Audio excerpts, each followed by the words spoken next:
शहर के पास बारामती नाम के गांव के एक छोटे एरिया में राजू नाम का मिस्त्री अपनी पत्नी के साथ रहता था।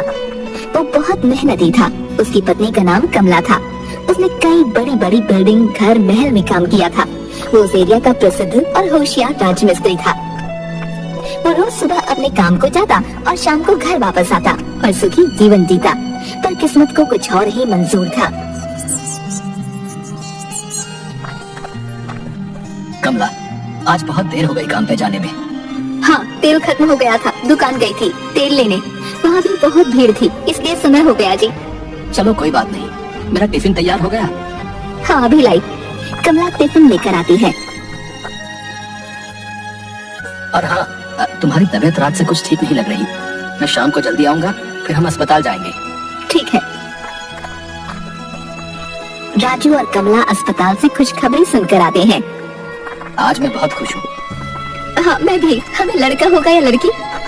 जो भी हो, मैं उसे बहुत पढ़ाऊंगा, बहुत खुश रखूंगा। 9 महीने बाद राजू और कमला को लड़का होता है। राजू इसे हाथ में लेकर, कमला देखो, तुम्हें लड़का हुआ है। आज मैं बहुत खुश हूँ। मैं इसे खूब पढ़ाऊंगा।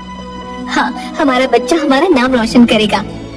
हाँ, आज से मैं और ज्यादा मेहनत करूंगा और इसे खूब पढ़ाऊंगा। इसे मैं अपनी तरह काम पे नहीं भेजूंगा।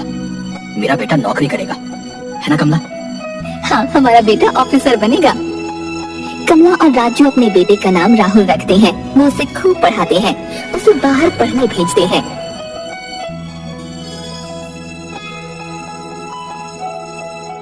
बहुत दिन हो गए, ना राहुल का कोई फोन आया, ना कोई खबर, ना राहुल आया।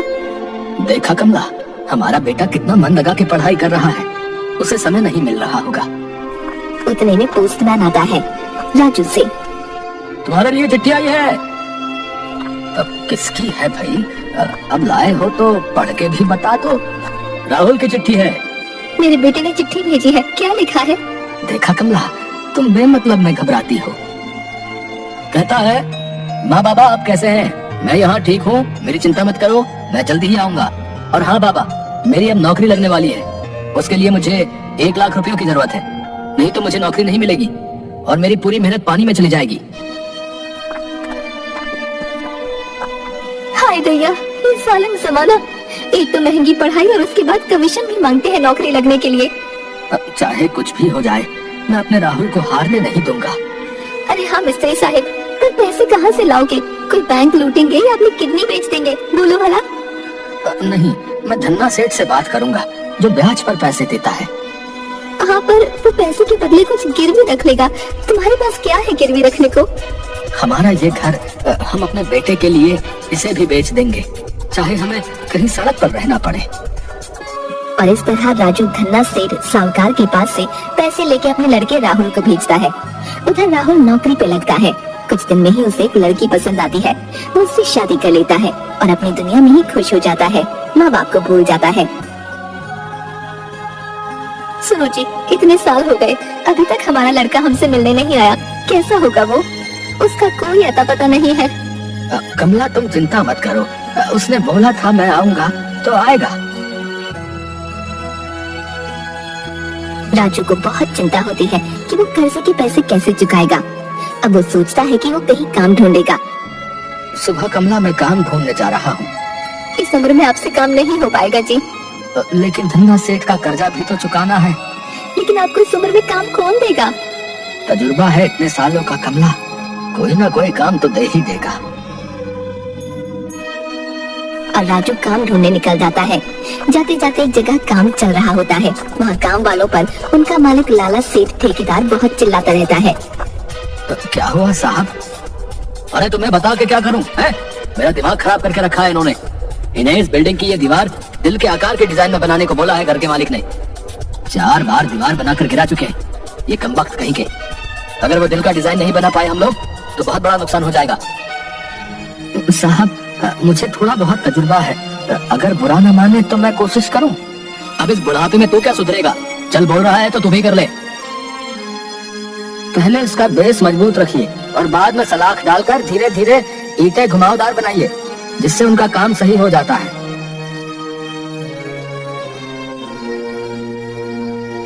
राजू, तुमने आज मुझे करोड़ों के नुकसान से बचाया है। शुक्रिया साहब। बोलो तुम्हें क्या तोहफा चाहिए?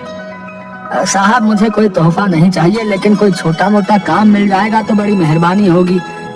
तुम इस उम्र में क्यों काम करना चाहते हो? साहब मैंने मेरे बेटे के पढ़ाई और नौकरी के लिए कर्जा लिया था, वो चुकाने के लिए मुझे काम चाहिए। लेकिन इस उम्र में? साहब मैं बहुत सालों से मिस्त्री का काम कर रहा हूँ, मुझे इस काम का अच्छा तजुर्बा है। अच्छा, मेरा एक काम है, अगर तुमने उसको कर दिया तो मैं मानूंगा कि तुम्हें अच्छा तजुर्बा है। हाँ हाँ साहब, आप बताइए, मैं अपनी तरफ से पूरी कोशिश करूंगा। और हाँ, अगर ये काम तुमने कर दिया तो मैं तुम्हारा पूरा कर्जा चुका दूंगा। तो तुम कल मेरे घर आ जाओ और मैं तुम्हें पूरा काम बता दूंगा। जी साहब, मैं कल आऊंगा। धन्यवाद साहब।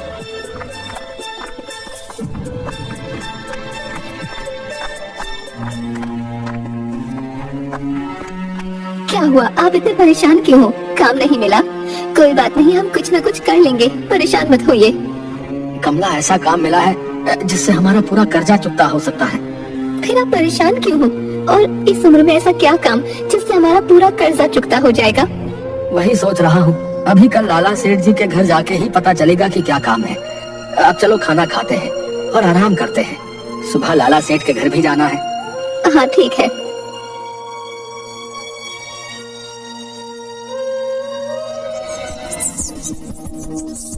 दूसरे दिन सुबह राजमिस्त्री लाला सेठ के घर जाता है।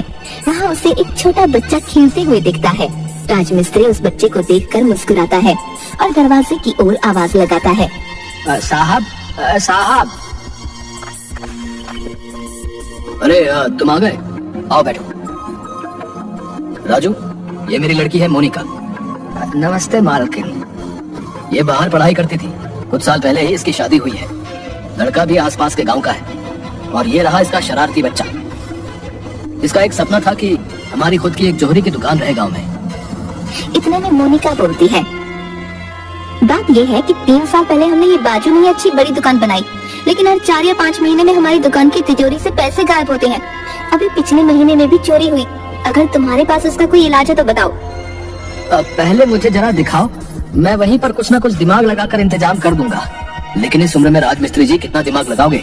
बड़े बड़े इंजीनियर फेल हो चुके हैं। साहब मैं लिखा पढ़ा इंजीनियर तो नहीं हूँ, परंतु बहुत सालों से मैंने मिस्त्री का काम किया है, मुझे इस काम का अच्छा तजुर्बा है।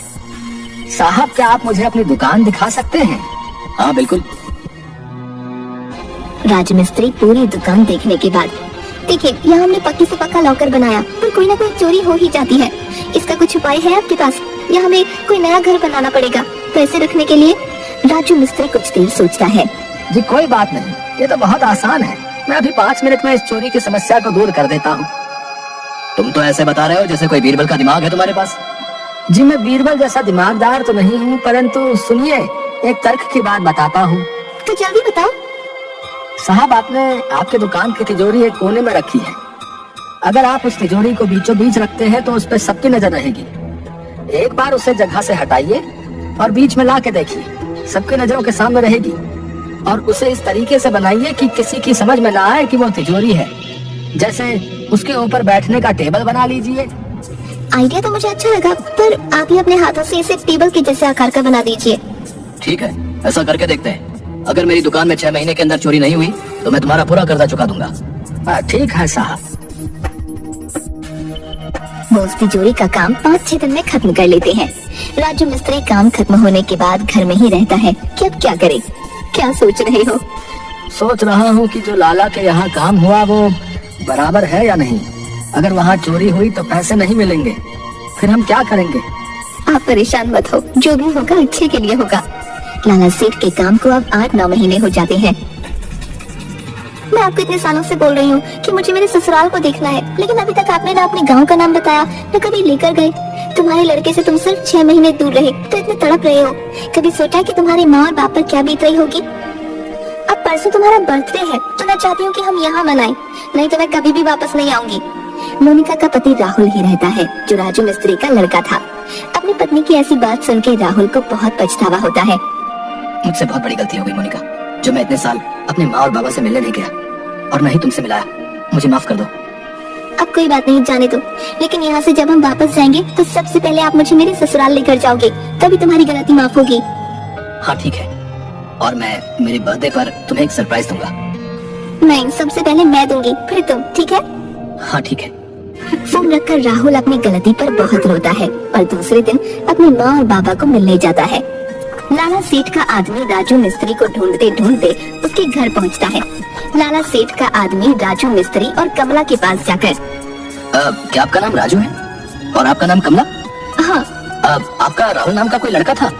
ये सुन के दोनों की आंख में पानी आता है और वो दोनों गर्दन हिला के हाँ बोलते हैं। साहब आपको ये सब कैसे पता? वक्त आने पे सेठ आपको जल्दी ही एक खुशखबरी देंगे। अभी आप ये कुछ सामान रखिए, इसमें मिठाई और कुछ कपड़े हैं, सेठ जी की तरफ से भेंट समझिए। राजू मिस्त्री और कमला एक दूसरे की ओर देखते हैं और अचंभे से, शायद तुम्हारे बनाए हुए लॉकर या किए गए काम से सेठ बहुत खुश है, इसलिए उन्होंने हमें ये भेंट दी है। परंतु मुझे तो कुछ और ही बात लग रही है। जाने दो, जो भी हो, हम उस धन्ना सेठ का कर्जा चुका देंगे शायद। लाला सेठ के आदमी के जाने के कुछ देर बाद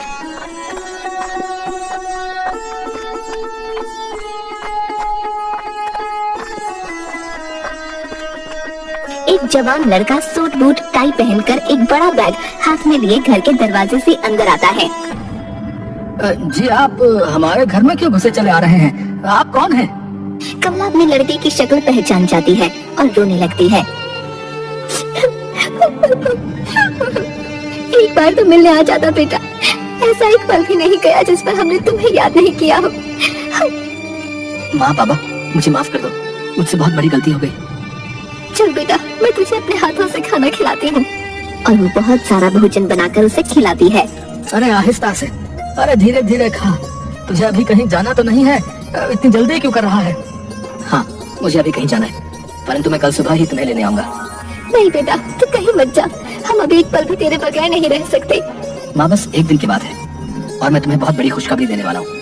कमला और राजू मिस्त्री एक दूसरे की ओर देखते हैं। हाँ बेटा जल्दी आना, हम इंतजार कर रहे हैं। राहुल वहाँ से निकलता है। जरूर कोई ना कोई बात है, जो सेठ जी भी यही बात कह कर गए, हमारा राहुल भी। इतने में लाला सेठ का एक आदमी राम प्रसाद राजू मिस्त्री के घर आता है। राज मिस्त्री, तुम दोनों को कल जो है लाला सेठ के यहाँ बुलाया है। हाँ हाँ हम आ जाएंगे, परंतु बात क्या है कोई तो बताए। दूसरे दिन राजू मिस्त्री और कमला लाला सेठ के घर जाते हैं। आओ राजू, तुमने जो काम हमारी दुकान के लिए किया उससे अभी तक हमारी दुकान में चोरी नहीं हुई। ये तुम्हारे कर्जे के पैसे और ये तुम्हारा इनाम। ऐसा बोलकर और पैसे देता है। उतने में अंदर से राहुल और मोनिका आते हैं। तुम बोल रहे थे ना कि अभी दुकान में चोरी बंद हो गई, किसने काम किया? ये है वो जिन्होंने काम किया। तुम बोल रही थी ना कि मैं तुम्हें तुम्हारे ससुराल लेके नहीं गया। देखो इनसे मिलो, यही मेरी माँ और ये मेरे बाबा है। माँ बाबा, ये मेरी पत्नी है मोनिका और मेरा बेटा बंटी। मोनिका उनके पैर पड़ती है, वो आशीर्वाद देते हैं और बंटी को गले लगाते हैं।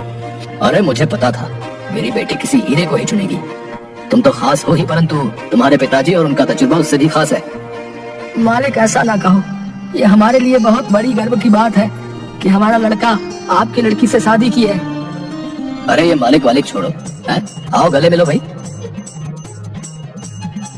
अब तुम हमारे समधी हो गए हो। और हाँ याद रखना, शायद मेरे पास पैसे ज्यादा होंगे परंतु तुम्हारे पास तजुर्बा ज्यादा है, इसलिए कोई छोटा या बड़ा नहीं। हमें अपने माता पिता की सेवा में हमेशा रहना चाहिए, चाहे ये हम किसी बड़े मुकाम को हासिल कर लें, लेकिन असली स्वर्ग तो माता पिता के चरणों में ही है।